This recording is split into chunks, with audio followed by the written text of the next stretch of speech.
आता मैत्रिणींनो दोन्ही बाही आपण फोल्ड करून घेतल्यात. तर आता हा जो फोल्डचा भाग आहे तो एकावर एक ठेवून घ्यायचा.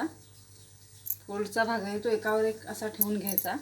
नंतर मग ही दुप्पट घडी करायची दोन्ही बाहींची. तर इथे पिन लावून घ्यायचा. आता आपल्याला बाही कितीची घ्यायची आहे? 8.5ची 8ची. त्याच्यात अर्धा इंच शिलाई मार्जिनसाठी घ्यायचा म्हणजे 8.5. आता ही इथे येईल मुंडा खोली 6.5. त्याच्यात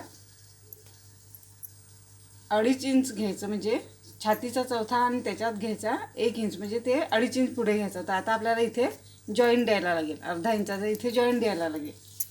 मग आता 8ची बाही आहे ना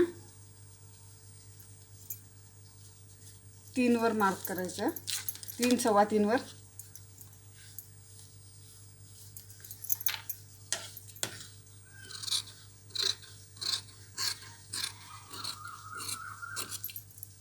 इकडे आपल्याला जॉईंट द्यायला लागेल.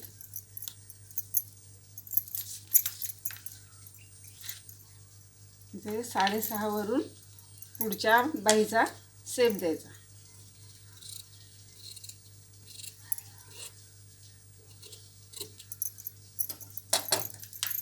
आता ही बाही आपण ब्लाऊजला जॉईन करू शकतो.